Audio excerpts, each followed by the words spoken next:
in Hoi An, Vietnam. If you are here, if you could just write something in the chat so that I can see you. I haven't done a live in so long, and I want to make sure that I see the chats. Also, let me know what the volume sounds like, because I did bring my earphones, which have a microphone. I just want to make sure I get this. And if someone could leave a little chat, that would be great. I'm not sure if I'm not seeing them.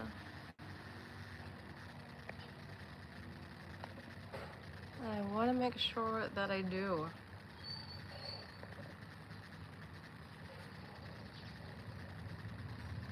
All right, I can't see anything yet,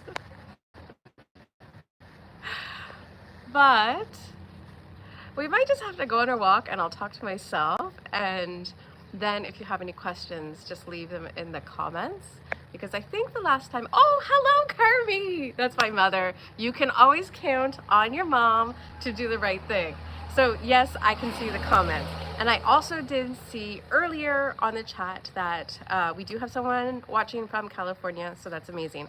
Guys, if you are watching on your TV, like my mom is, she wanted to know how she could also chat while also watching on TV. So you can actually open up YouTube in two different places. You can do it on your TV, and then if you also want to join the chat, ask any questions, you can actually also open it up on your phone or your tablet, and so that's how she's doing it.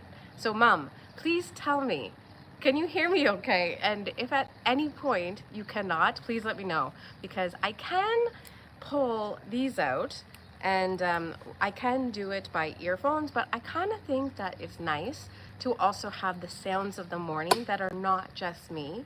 So it is 6 a.m. here in Hoi An, and you would think that's early. It's a little bit early for me. I had to put some stuff under my eyes to get rid of those bags, but it's not early for Vietnam. So a lot of people here get up at 4:30 a.m. Vietnamese, they get up very, very early. Their life is in the morning. And so a lot of people who come here and travel, they get really upset that there's so much noise at 6 a.m. or that maybe construction or things begin early, but that's because everybody's already been up for hours. Here in Hoi An, they get up at 4:30. We are about 2 blocks away from the beach. So they go to the beach, they go swimming, you see them stretching in the morning, like doing lots of calisthenics, and then they go for coffee and eat. And so as we wake up, at this hotel I'm staying at right here, a lot of the Westerners are getting up at 9 a.m. and they think that's crazy. They think like we've just wasted away most of the day. So maybe what I will do first is I'm going to show you what this place looks like. Here we go. So this is the hotel that I am staying at. It's about $15 a night US, or I think it's 19 Canadian. It comes with a pool. And then our room is up at the top, right there. Oh, hola DK. Thank you so much for joining.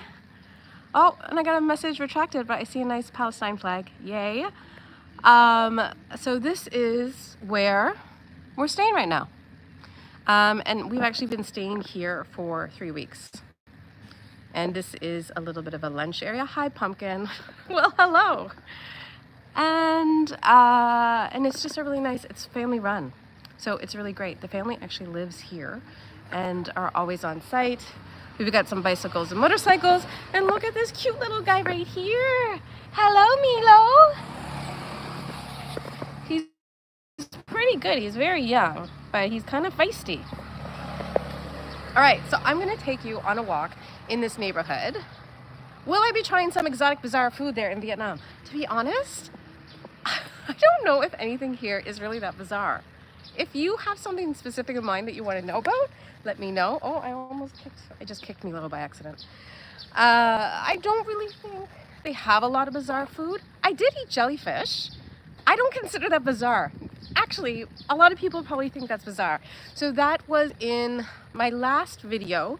I had a breakfast soup from Nha Trang, or as we call it, Nha Trang, that has jellyfish and noodles in it. Milo, no!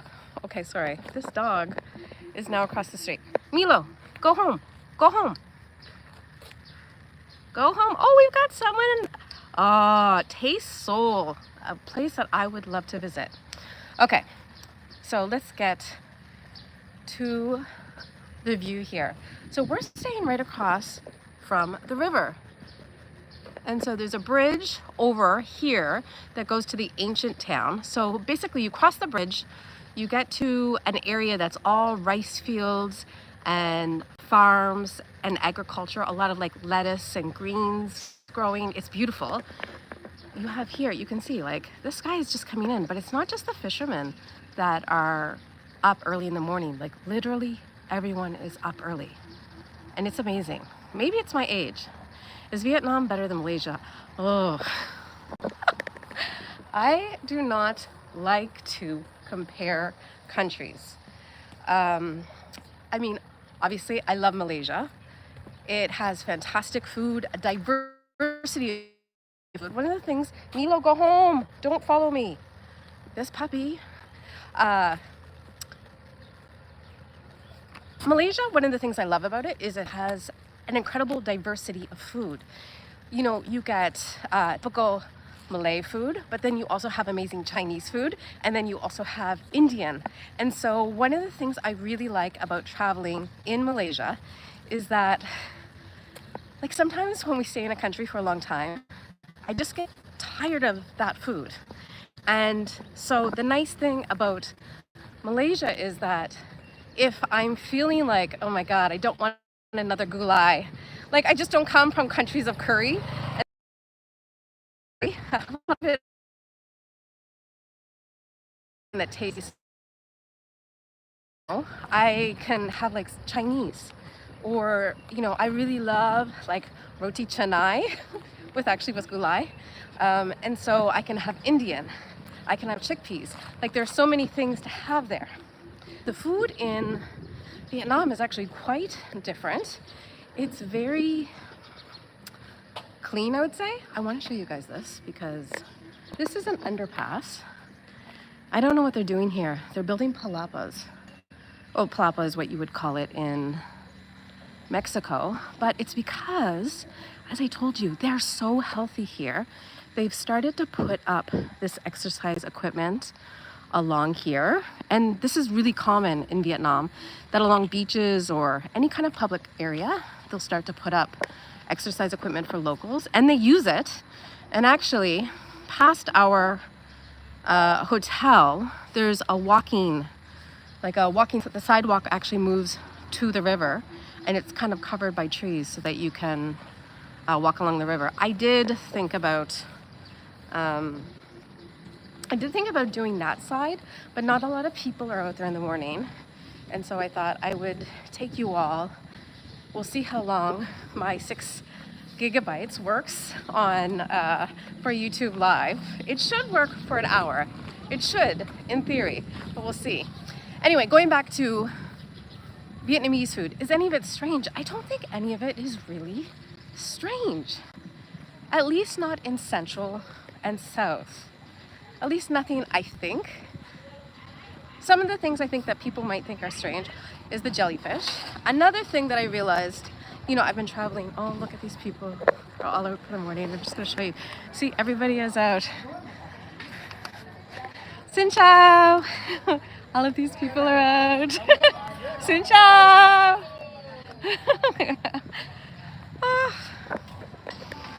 Honestly, Vietnamese are so nice. So two of the things that I've realized that maybe I don't think are weird, but maybe you think are weird. One, jellyfish, which actually in the soup wasn't. Very clean, like fish broth, and they have a little bit of jellyfish and noodles. But the other thing that I think a lot of people have problems with, but I've eaten so much that I don't even realize that people think it's not normal, is coagulated blood.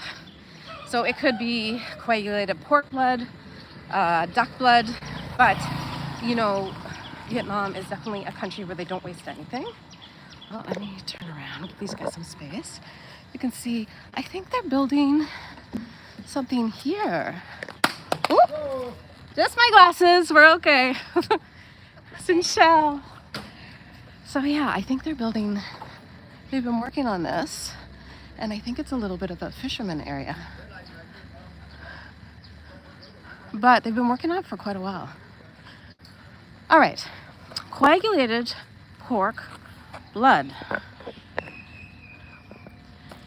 I describe it as pork jello, which is not really a great way to describe it for most people if they think it already sounds disgusting. So it is basically almost like if you ate a very smooth, creamy piece of meat. I can only tell you to try it. Alan won't eat it. I think he said that Muslims are not supposed to eat blood. And I know a lot of people are very queasy about blood, but they make it out of fresh blood. And it turns over very fast because people really like it. So if we go somewhere and the people like us, then they'll give us a really big piece of it. And then Alan won't eat it. They'll give him the bigger piece and then I eat it. So it's kind of like a win-win for me. Anyway, so that's, I think, probably the two most bizarre things. There must be other things that I've tried. Oh, my glasses keep falling out of my... Oh. I'm going to have to put my sunglasses on at some time, so I put them in my pocket, but they keep falling out. So I'm trying to think, maybe in the north? Texture would not be to my liking. Yeah, it's very good for you though. It's like jello. The same thing for jellyfish. The texture is exactly what you would think it would be. But other than that, I think in the north, you know, Vietnam went through such a hard time for many, many years. And actually, it is why I have so much respect for Vietnamese today, because it wasn't so long ago that they were in the American War. And they call it the American War because it differentiates it from the other wars that they were in. So, you know, it wasn't so long ago that they were kind of decimated by that and have really rebuilt the country. So maybe we'll start with the first question, or the first point that a lot of people get wrong. You know, I have been to several communist countries. Before the pandemic, I spent 2 years, I was based out of Cuba, and that was, they have a saying there, like, it's difficult. And they don't have it to complain, but, there goes my glasses again. They have a saying, es duro, and it just means it's difficult. And it's not to complain, it's just to state the obvious. And so life is difficult there. There would be weeks that we would have no cooking oil. So then cooking oil would show up, but you would have to go to another town and either pay someone to wait in line to get it, or wait in line for like 8 hours just to get like basically canola oil. I used to spend like max 8 weeks there. 8 weeks was tough for me. And then when I would come back, my whole bag would be full because I just never knew what I could get, and the quality of food was not great. It's just, they don't get high quality food. They get a lot of canned foods and things, and they get most of their food, oh, I shouldn't have stepped on that. Most of their food comes from other communist countries. So they've got like, they actually have, you can get Vietnamese beer there. China, for a long time, Brazil was sending them things. They get a lot of things from China. I said China. But I would say communism, even though Cuba is technically socialist now, was difficult. And that was a lot because of the embargo, but not 100%. Cuba is complicated. A lot of people like to say the revolution was terrible, but the revolution was the best thing. And it's actually, the truth is somewhere in the middle. They had a revolution. I believe that they needed it. But they might need one again. But they won't do it. They do not have the spirit of the rest of Latin America. They tried to protest in July 2020 or 2021. It did not go well. So I don't know what's going to happen in Cuba. I do want to go back and share it with you because it's a beautiful place, but I don't know what the future is there. Other communist countries I've been to: Cambodia, Laos, also struggling from issues Laos was affected by the Vietnam War. The US bombed the hell out of it. I think it was the most bombed. Do the poison gases dropped in the Vietnam War still remain in the soil today? Good question. I don't know. I don't know that. I would think it's cleaned up or nobody would eat it. I do know that they don't have the issue that Laos has, where like there are lots of areas that you can't go into. I would imagine there are a couple of remote areas. I'm in, oh, hello from, how's the air quality? I was in Vietnam in Feb last year. Air quality was bad. That's actually one of the things I wanted to talk about. So, air quality is on my list. So Vietnam, at one point, yes, traditional communist country that we all know and think about. But communism has changed so much. Let me show you why. Because this is a Vietnamese resort. Look how nice this is. I actually was like, oh, I would love to stay here. I love our place. But this place is pretty sweet too. This is called the Silk Sense Hoi An River Resort. And again, the best part of this is that it's just so quiet here. I don't know if you guys realize, as I said, it's one of the busiest times of the day, but I don't think I've had a car pass me, and it's only bikes. This whole road by the river is very, very quiet.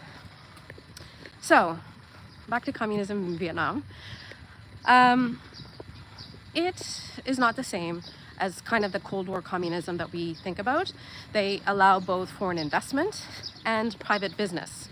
And so that is very important. They also allow that in Cuba, but differently.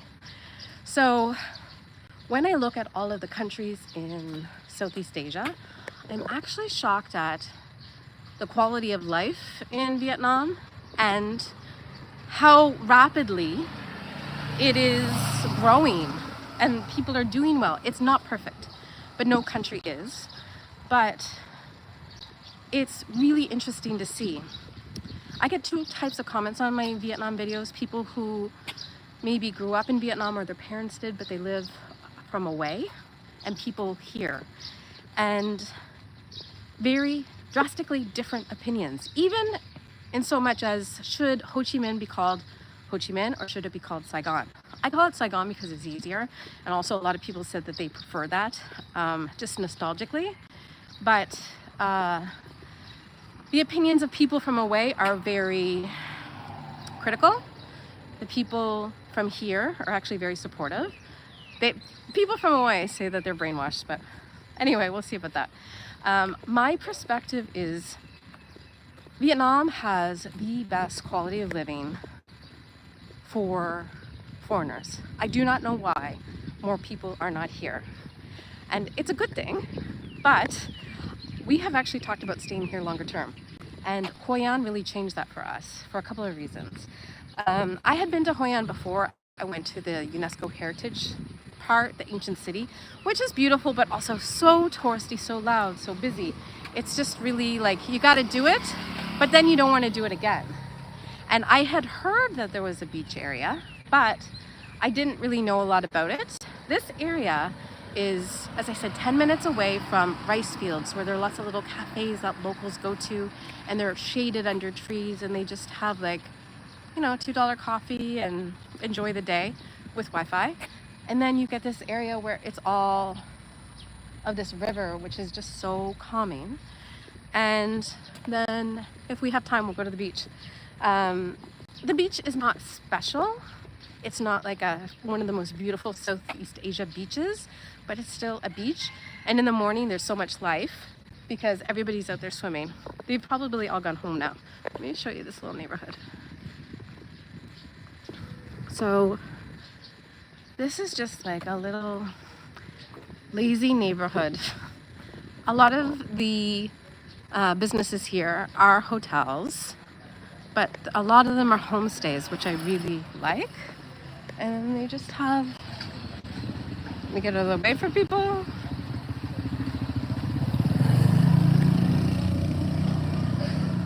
It's as busy as I've seen this road with two people passing me.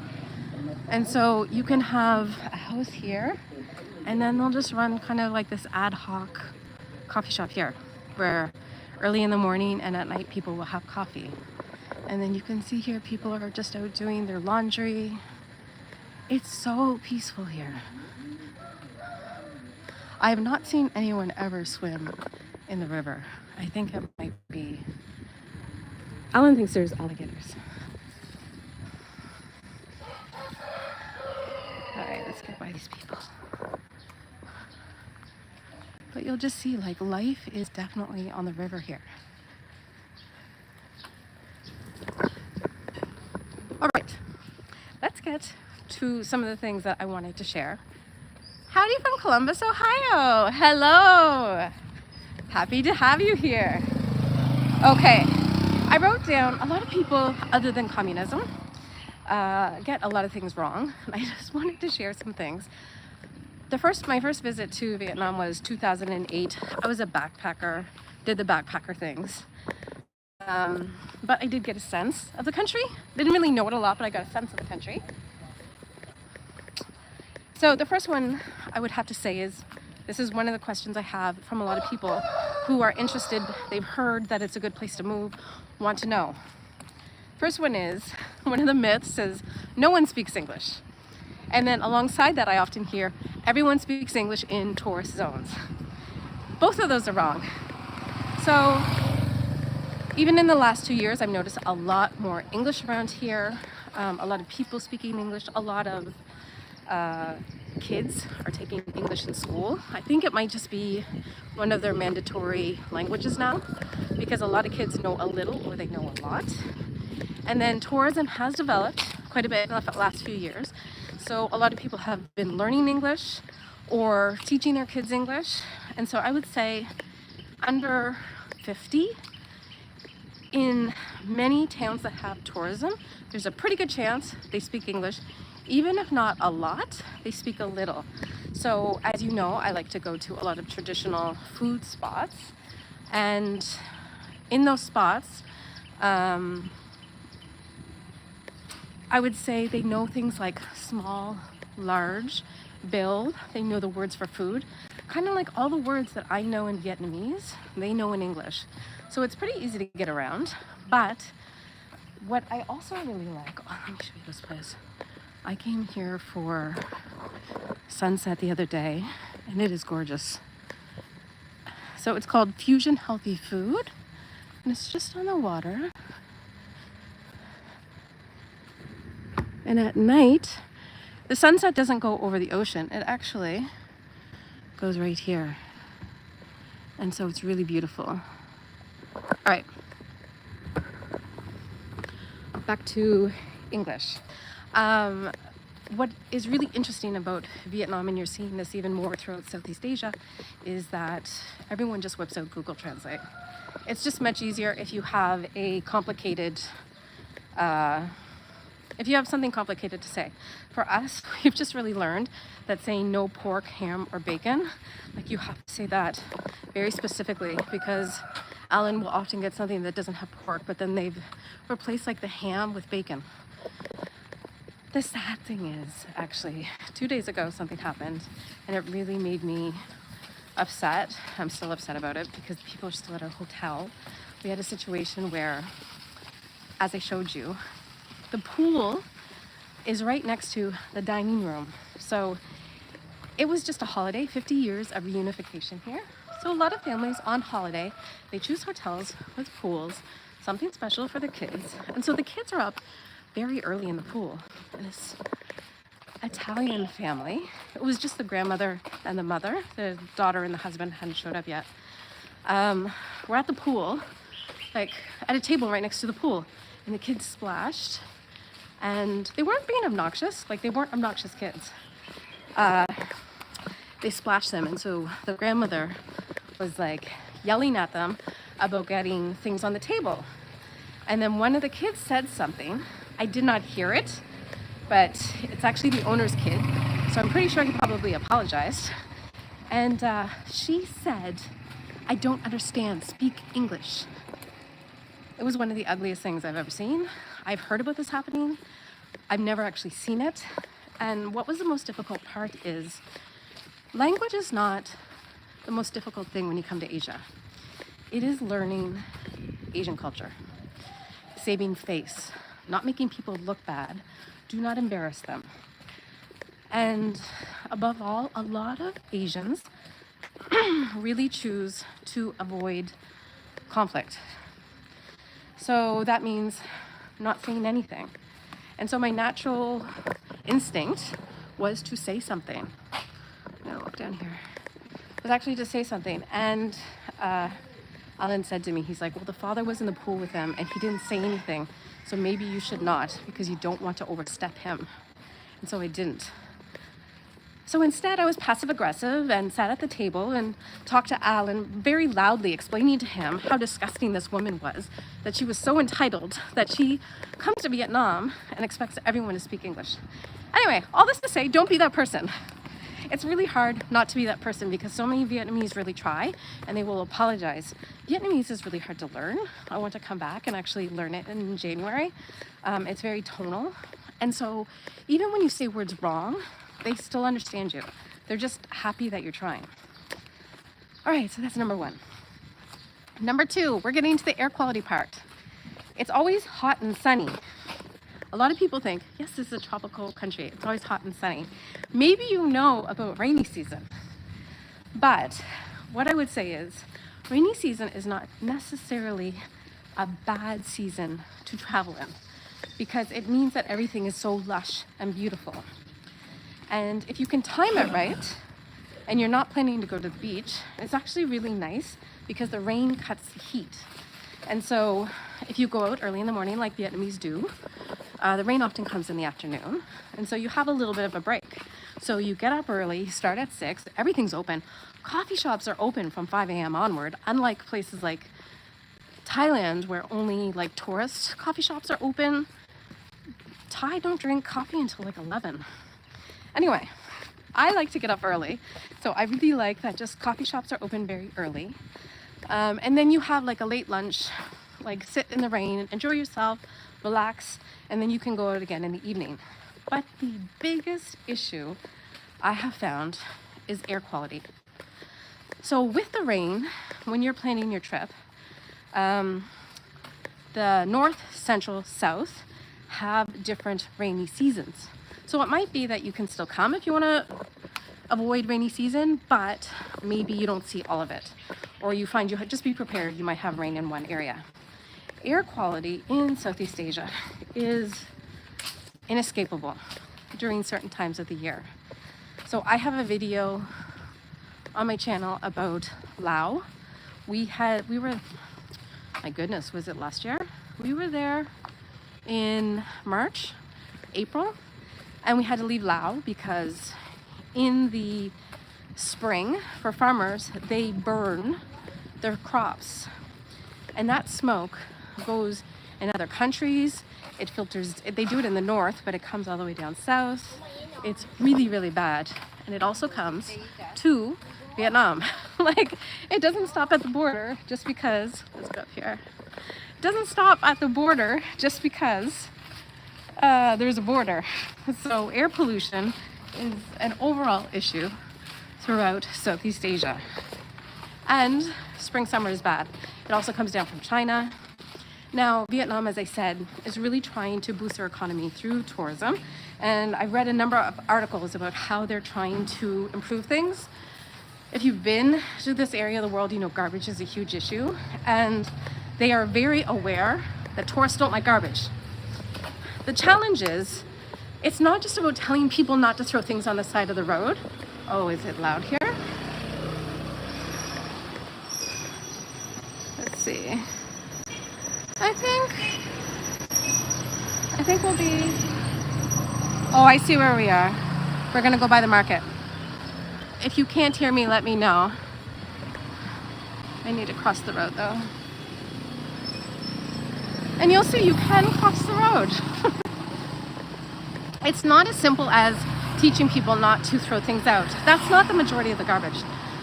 It's an infrastructure problem where in Vietnam, I think Vietnam has the largest rural population in all of Southeast Asia. I think that is a fact. And they don't have garbage pickup. So what do you do with your garbage? They're pretty good about recycling, composting, because it goes back to the farms. But also, oh, it's getting very loud, let me know. But also, this man was staring at me. Okay.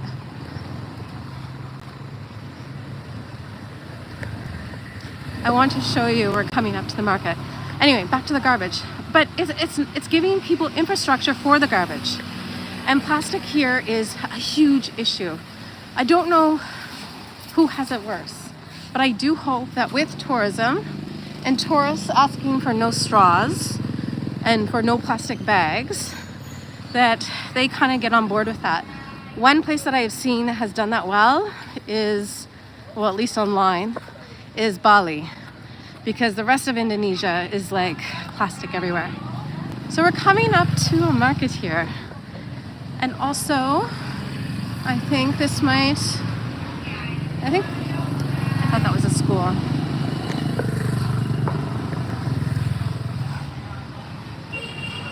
I might take you to the market here.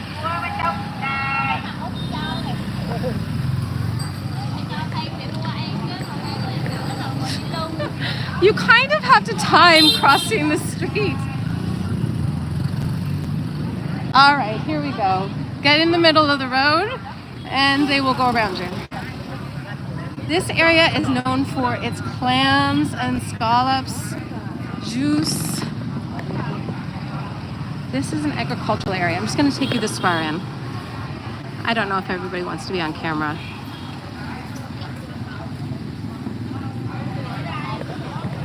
But you can see it's 6:30 and everybody's up. Everybody's up, they're doing things. They're getting ready for the day. And it's very loud.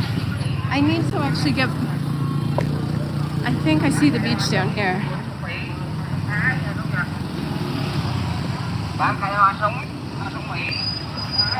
All right, it's opening up a little bit. So, air quality, issues from other countries, issues from here. In Saigon, it's just bad. And Hanoi, I had a friend, Mary Ellen from Breathe Dream Go. She has a website, she runs tours in India. She wanted to come to Hanoi in January, and I showed her a photo of it. And I said, the air quality is like smoking a pack of cigarettes a day. This is my favorite type of place to eat. And so you could not even see, the air quality is so bad you can't even see. So it depends on the time of year. I think as a whole, no matter what country you go to, you have to, or me, when I think about where I would live, I would split my time. I think I would not risk my health. And if this is the beach, I'll try to show you Da Nang, which is just down the road, because there are skyscrapers and you can't see them. I'm pretty sure this is the beach up here. I've actually never walked this far down. Oh my goodness, talking so much. So let's talk about food. So I think a lot of people come here and they're so excited to have pho, which is the beef noodle soup. They're so excited to have banh mi, which is the French baguette with many different types of filling, but it has pickled daikon and carrots, cucumber, and then it has different kinds of meat. It is delicious. It's a great snack. Those two things are like everywhere. In the north, pho can be very simple. In the south, it's from the north. When they brought it to the south, they started to add more things to it, more fresh ingredients, a little bit sweeter. I have discovered that here in Hoi An, there is a duck pho, so I'm gonna try that. But you can also get vegetarian, like many different things. Those dishes are great, but, oh, this is the beach. These dishes are great, but they're not the best. And actually, I don't eat them that much. So we eat banh mi if we're like so hungry and they're on the street and like there's nothing else. And pho is like my least favorite noodle of all the noodle soups. Let me know if it's too loud for you guys because everybody's out on their bike. But we are at the beach. This beach I have not been to yet. This is a very local beach. It's called Hoi An, and it was once a really beautiful beach, but erosion really got to it. And so now I don't think the beach is very nice, and so we haven't been there yet.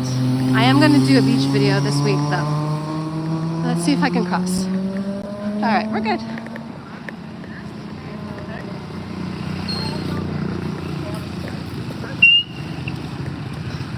All right. Oh, you can actually, this might be good to show you air quality. The sand, super soft. The sand here is beautiful. You don't get the turquoise waters, but the beaches are nice. They're swimmable. It's pretty calm.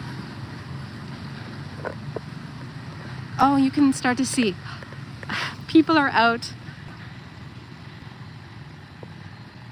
People are out exercising.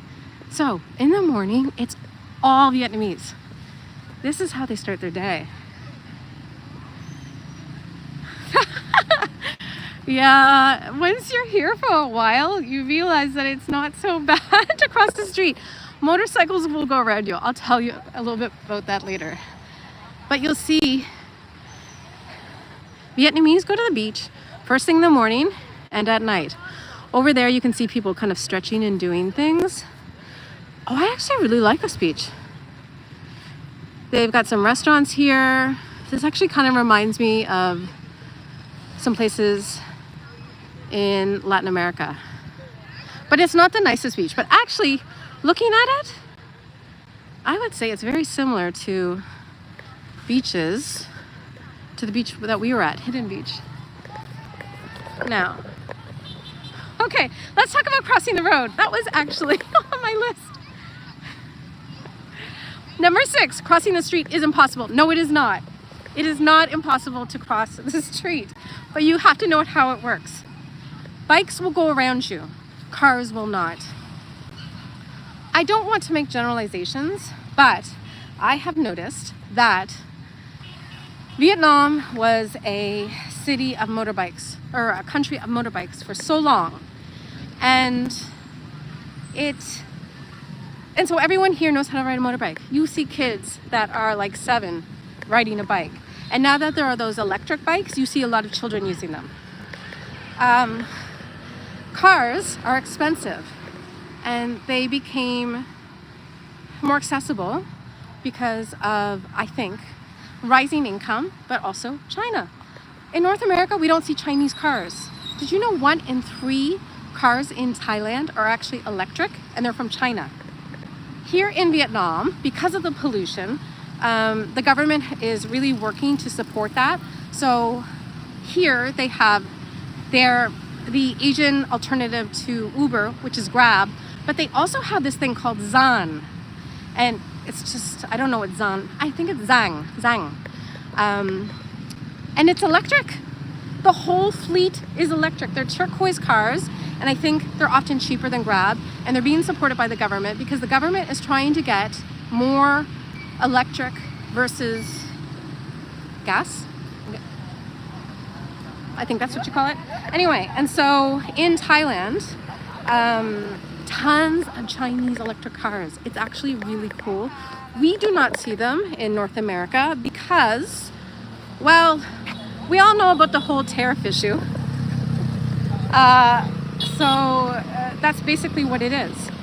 In Canada, a few years ago, they put tariffs on Chinese automobiles, and because of that, China actually retaliated and said, that's fine if you want to do that, but we're no longer going to buy your pork, and we're not going to buy, I think, your corn or soy. Anyway, those were 2 huge hits to Canadian agriculture. And so it's a tough thing. I would like to see electric become more affordable like it is here. Like if you figure 1 in 3 cars in Thailand are electric, that means they're affordable. But if you look at the price of an electric car in Canada or the US, it's very expensive. So to actually feel like, oh, I want to help the environment, it's not realistic for the majority of Canadians and Americans. And yet Thai and his whole taxi company in Vietnam is all electric thanks to Chinese cars.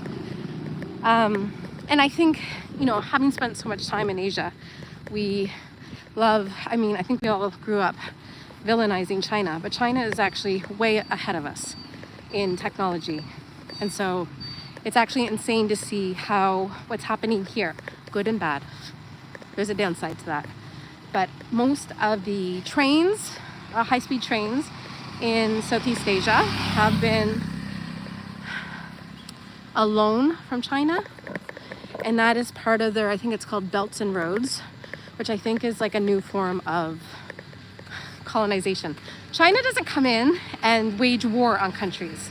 They lend poor countries money, and when those countries cannot repay the loan, they say, okay, we built you this port, now this port is our own. And so they are kind of doing things differently. So good or bad? Good or bad? I saw a question about the Philippines, comparing the weather. It is, you're planning on spending your time between Bali's dry season and other countries according to the birding season. Yeah, I think that could be a really good idea. I would love to see Indonesia change their visa system. I have still not been really to Bali. We flew in and went directly to the ferry to go to Lombok. Good morning, Robert, from Chiang Mai.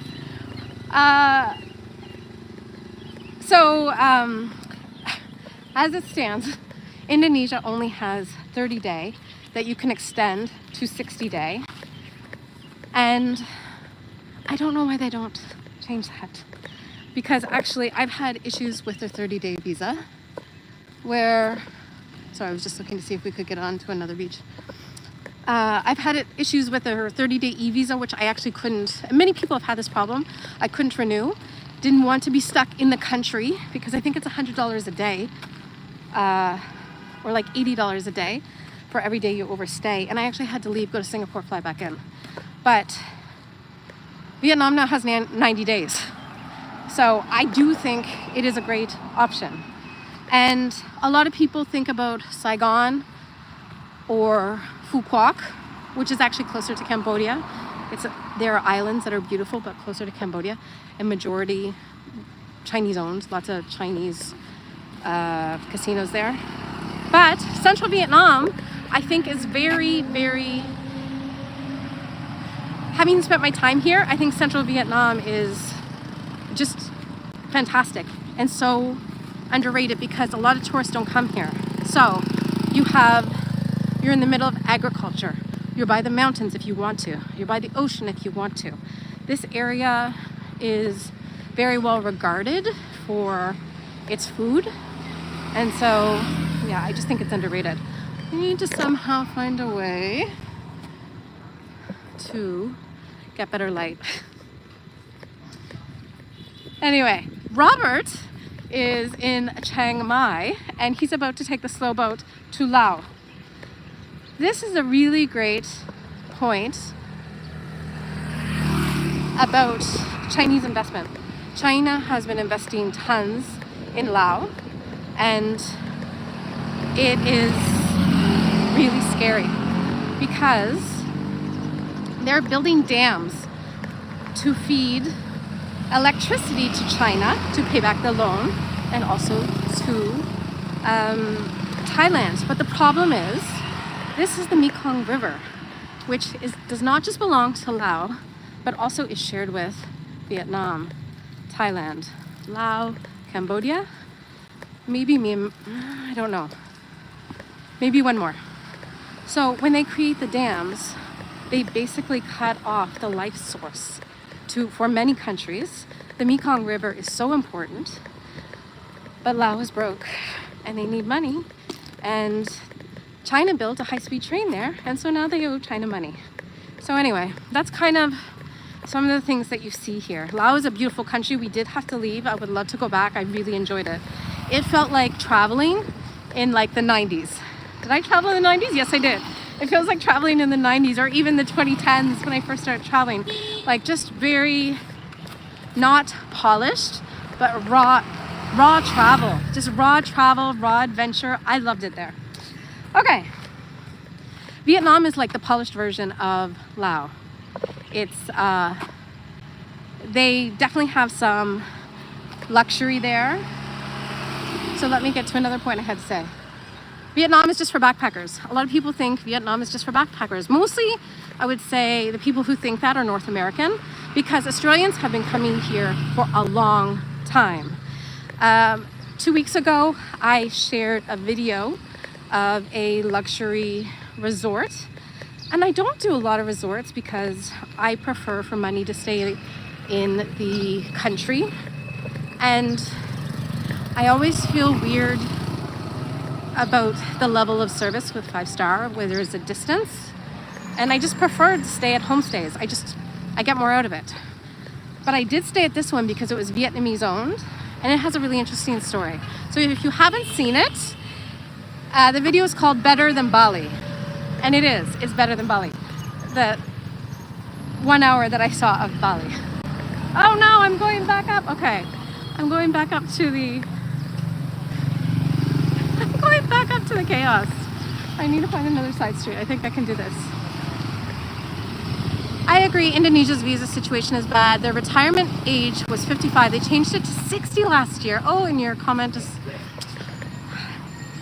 So, Indonesia has a problem. Bali has a problem. And if you've been going, it sounds like you've been going to Bali for quite a while. When I look at what's happening in Bali, let's get some good sun, here we go. When I look at what's happening in Bali, with so many people moving there, who don't have a lot of money, who like to haggle over things, who are wearing their bikini in supermarkets, not respecting Balinese culture, that's definitely a problem. I think I see the same in Thailand. Thailand right now is trying to get to its 2019 tourism numbers, and because of that, they opened up tourism a lot. They went to a 60-day visa, decided that they would only do a 30-day visa just recently, and it was because they realized the longer visa was not getting them the kind of tourists they wanted. And so what was that? Oh, this is nice. Oh, let's go this way. What was happening? They were just getting a lot of broke people. I'm gonna show you this. I love all of the flowers here. When you walk around this neighborhood, you just get like the scent of flowers. It's really beautiful. Oh, and see, look, we've got some old men just sitting, drinking coffee, chatting, probably smoking. All right. So when we look at tourism, I think at least I've been seeing a lot of more people talking about the quality of tourism. Oh, these guys, I'm just gonna talk to you and they're gonna look. Xin chào. Hello. So we want to talk about the quality of tourism so that we're not just taking, but we're also giving back. And let's face it, a lot of people in Western countries cannot afford to retire in their own country. So they want to go to another country. They want to live as cheaply as possible. They want to live the dream for $500 a month. It's possible. This was actually one of the points that I have, is Vietnam is not only backpacker, you can do luxury. Can you do the $500 a month? Yes, but you're not gonna live like a king. I think a lot of YouTubers, especially in Da Nang, there's this huge thing of trying to say, oh, look at my place, it's only $300 a month, it's so nice, it gets like cleaned, I don't have to do anything. I think you end up with broke people with a 30-day entry. Yeah. I think you end up with broke people. A lot of people come and they move to a country and they continue that vacation lifestyle. So they want to go out every night. They want to drink every night. Like, it's always a party. They want to live the life. I have seen this with a lot of men, especially in Hoi An. That series is actually starting next week. Hoi An, huge retirement area. There are a lot of, sorry guys for me to say this, like old white men just trying to party, trying to like relive their youth. And there's an acronym for them, and it's called LBH, Losers Back Home. I have certainly met some of them, very, very nice. But for the most part, these people are just trying to party, and it's not going well for them. And they go broke and they have to move back home. So yeah, it's an interesting phenomena. But that lifestyle of living for 500, you can do it, but what kind of quality of life would you have? And also, you're just taking from the country, you're not kind of giving anything back. Anyway, so that's my thoughts on that. Let's get back to this list. Oh, a lot of people want to know, so I had the question somebody asked about the Philippines. A lot of people think Vietnam is like Thailand, but cheaper. It's like the Philippines, but cheaper. It's like neither of those places. So Vietnamese, definitely different culture. Alan says to me, he said, like, we love Thailand and Vietnam. Thailand has energy. It's very modern, more modern. Everybody pays for things with QR codes. And everything is easy. Everything is very, very easy. It's also getting very expensive. I often think of Thailand like Mexico, and I think Thailand will also reach Mexico prices based just on how many people are coming in and the demand and things like that. People think you can come and see this country for a week. You can! You're not going to see a lot. You're going to be rushing around. Vietnam is very thin, but very long, and it takes a while to get around.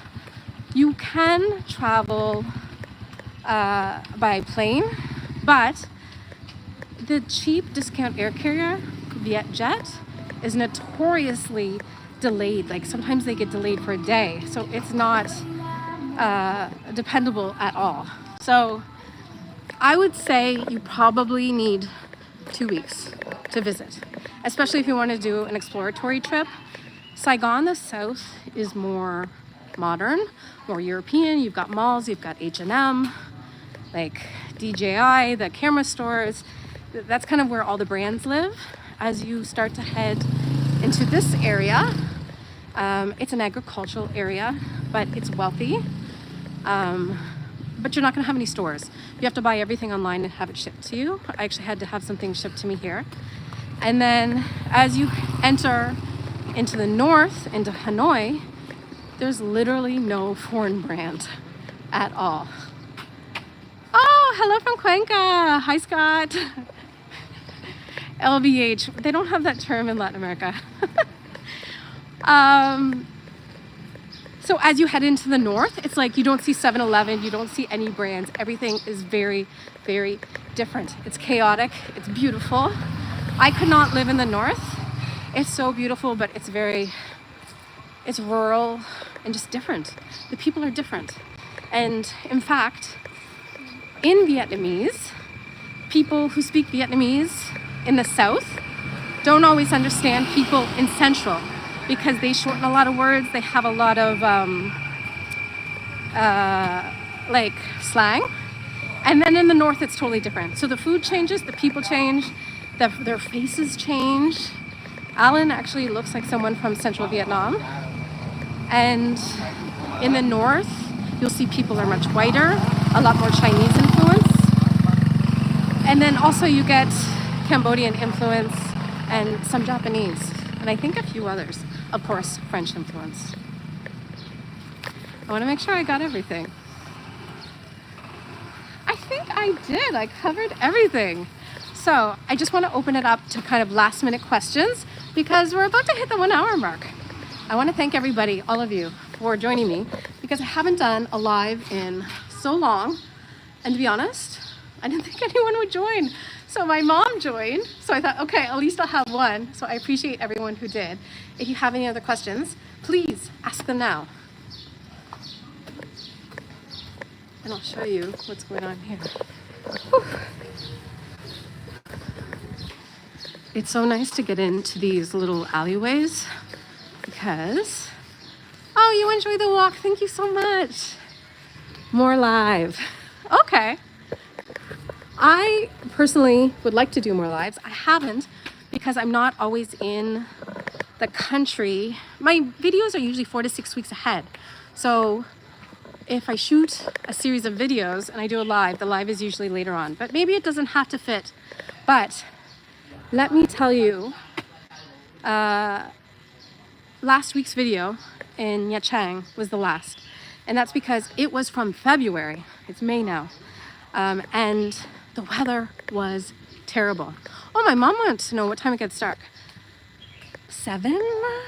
So once you're by the equator, Ecuadorian fans will know this, Ecuador fans.